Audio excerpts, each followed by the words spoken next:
Welcome to another review of first day first show. और इस बार बात हो रही है राजकुमार हिरानी और किंग खान की मोस्ट अवेटेड मूवी डंकी की। और जैसे कि हमारी परंपरा है, मैंने आज सुबह जाके फर्स्ट डे फर्स्ट शो देखा डंकी का, और वहाँ पर एनिमल की तरह भीड़ तो नहीं थी, मगर ठीक ठाक था, ठीक था। तो सबसे पहले तीन अहम सवाल। पहला, डंकी कौन होता है आखिर, या क्या होता है? तो डंकी, अगर आपको नहीं पता, वो लोग होते हैं जो इलीगली माइग्रेट करके किसी और कंट्री में जाते हैं, यूके, यूएस या कहीं और। तो जो इलीगल इमिग्रेंट्स होते हैं उनको डंकी कहा जाता है, और इस तरीके को डंकी मारना कहते हैं, जो कि आप मूवी में देखेंगे। दूसरा, मूवी देखनी चाहिए या नहीं? तो मैं कहूँगा, अगर आप मूवी देखने जा रहे हैं तो ये बहुत अच्छा ऑप्शंस है।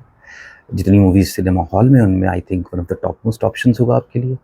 तो देख सकते हैं, फैमिली एंटरटेनर है, कुछ भी ऐसा नहीं है जो किसी को आज के सेंसिटिव माहौल में ऑफेंड कर सके। तो बहुत अच्छी है, आप जा सकते हैं उस हिसाब से। हल्की फुल्की मूवी है, पॉपकॉर्न की तरह अच्छी है। मूवी में खास क्या है? तो अगर हम खासियत की बात करें इस मूवी की, तो SRK इज़ बैक। आप उसको पुराने अवतार में शाहरुख खान को देखेंगे, and he makes you fall in love again. Rajkumar Hirani का टच, और उन्होंने एक बड़ी अच्छी थाली सजाई है इमोशंस की, हंसी खुशी का माहौल।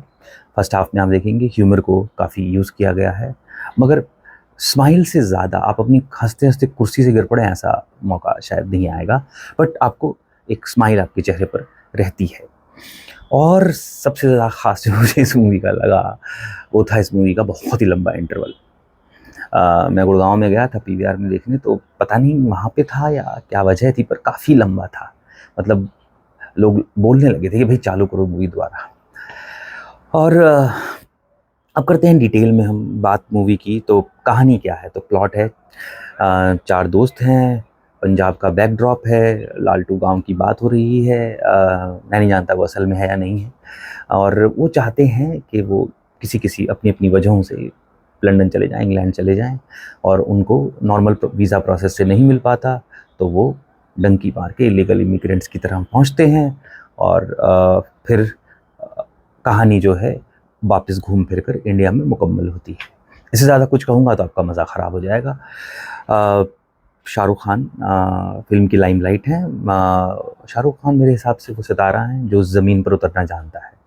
वो पूरी फिल्म पर छाए रहते हैं, मगर कहीं पर भी किसी और किरदार पर हावी नहीं होते।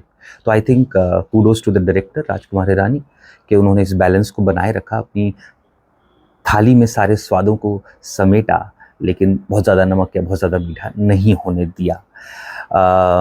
बट जैसे थालियाँ होती हैं, you don't recall one element very strongly, जैसे एनिमल में या और कुछ पिक्चरों में हमने देखा रिसेंटली।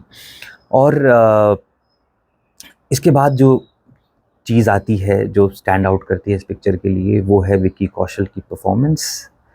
सधी हुई, सटीक, और जितने किरदार उस पूरी पिक्चर में है, उसमें सबसे ज़्यादा जीवंत अगर कोई किरदार लगता है, शाहरुख खान को हम इस एनालिसिस से बाहर छोड़ देते हैं, क्योंकि उनका पर्सोना इतना बड़ा है, उसके बावजूद वो बहुत हद तक किरदार के साथ न्याय कर पाते हैं। पर विक्की कौशल ने जो किरदार को मांझ कर प्रस्तुत किया है, वो देखने लायक है। रिलेटिवली छोटा है उनका रोल, लेकिन इम्पैक्टफुल है। और मेरे ख्याल से जो विक्की कौशल के फ़ैन हैं वो ज़रूर जाएँ। विक्की कौशल के अनेकों माइलस्टोन्स में, अनेकों तमगों में एक्टिंग के एक और जुड़ने वाला है। और उनका यूज़ शायद थोड़ा और हो सकता था पिक्चर में, पिक्चर के टेम्पो को बढ़ाने के लिए। पर खैर, बोमन ईरानी साहब बिल्कुल वेस्ट। मुझे नहीं लगता उनका ठीक से इस्तेमाल हुआ, उनके किरदार का कोई ख़ास निकल कर नहीं आ पाया। तापसी पन्नू इज़ ओके, और बाकी के किरदार आप मतलब भूल जाएंगे आप थोड़ी देर बाद, कुछ खास याद नहीं रहेगा। म्यूज़िक पिक्चर का कहानी के साथ बुना हुआ है पूरी तरह से। तो मेरे ख्याल से अगेन, जो लोग सिनेमा के जानकार हैं, सिनेमा के कॉनोशियर्स हैं, दे विल लाइक इट, कि कैसे पूरी पिक्चर में म्यूज़िक चलता रहता है, कहानी को आगे बढ़ाता रहता है, और एक आपको बांधे रखता है। एक गाना जिसने मेरा ध्यान खींचा, वो बंदा सॉन्ग, आई थिंक वो कैची रहेगा, लोगों को पकड़ेगा। पर ऐसा कोई भी गाना नहीं आया जो पार्टियों में बहुत बजेगा या अदरवाइज़ बहुत बजेगा। लोग सुनेंगे, गुनगुनाएँगे, लेकिन अगेन भूल जाएँगे। तो इसीलिए पूरा पैकेज जो है, it's a nice entertainer, family entertainer, पर वन टाइम वॉच ही कही जा सकती है। एक्शन ठीक-ठाक है, कोई कोई बहुत बहुत तगड़ी चीज़ नहीं है।